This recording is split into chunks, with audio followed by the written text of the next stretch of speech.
السلام علیکم ویورز، ہماری اس نئی ویڈیو میں خوش آمدید۔ آج ہم جس موضوع پر بات کریں گے وہ ہے بنگلہ دیش میں ہونے والا پروٹیسٹ۔ یہ پروٹیسٹ کیوں ہو رہا ہے، کون کر رہا ہے اور کس کے خلاف کر رہا ہے؟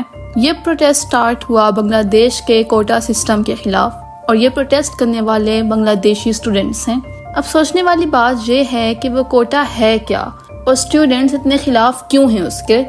سول سروسز میں 30% جابز فریڈم فائٹرز کو اور 45% جابز سیولینز کے لیے رکھی گئی، جنہیں بنگلہ دیش میں رضاکار بھی کہا جاتا ہے۔ اب آپ سوچ رہے ہوں گے کہ یہ رضاکار اور فریڈم فائٹرز ہیں کون آخر؟ تو بات ساری اسی کی ہے۔ جب پاکستان اور بنگلہ دیش کی جنگ ہوئی تو بنگلہ دیش کے جن لوگوں نے بنگلہ دیش کے لیے فائٹ کیا ان کو فریڈم فائٹرز کہا جاتا ہے، اور جو لوگ پاکستان کی سپورٹ میں تھے ان کو رضاکار کہا جاتا ہے۔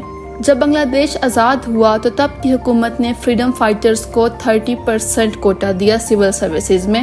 بعد میں ان کی اگلی نسل کو بھی دیا گیا اور پھر اس سے اگلی نسل کو بھی، لیکن صرف 10% لوگ ہی فریڈم فائٹرز کے کوٹے میں اپلائی کرتے تھے، جس کا مطلب یہ تھا کہ وہ بغیر محنت کے سول سروسز جوائن کر لیتے تھے، جبکہ عام عوام محنت کر کے بھی رہ جاتی تھی۔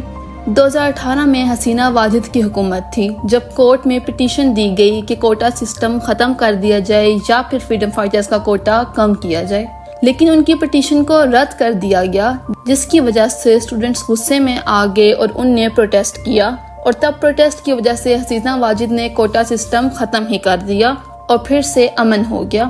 پھر 2018 سے 2024 تک سب ٹھیک رہا، لیکن جولائی 2024 نے عدالت نے پھر سے کوٹا سسٹم کا حکم دے دیا اور اسٹوڈنٹس اس کے خلاف متحد ہو کر سڑکوں پر نکل آئے۔ پہلے پیسفل پروٹیسٹ کیا گیا، لیکن تبھی حسینہ واجد نے ٹویٹ کی کہ جابز فریڈم فائٹرز کو نہیں تو کیا رضاکاروں کو دی جائیں گی؟ یہ سن کر اسٹوڈنٹس اور عام عوام غصے میں آ گئی اور ملک میں اشتعال پھیل گیا۔ اسٹوڈنٹس کو روکنے کے لیے ان پر فائرنگ کی گئی، جس کے نتیجے میں کافی سارے اسٹوڈنٹس مارے گئے اور عوام کا غصہ دکھ میں بدل گیا۔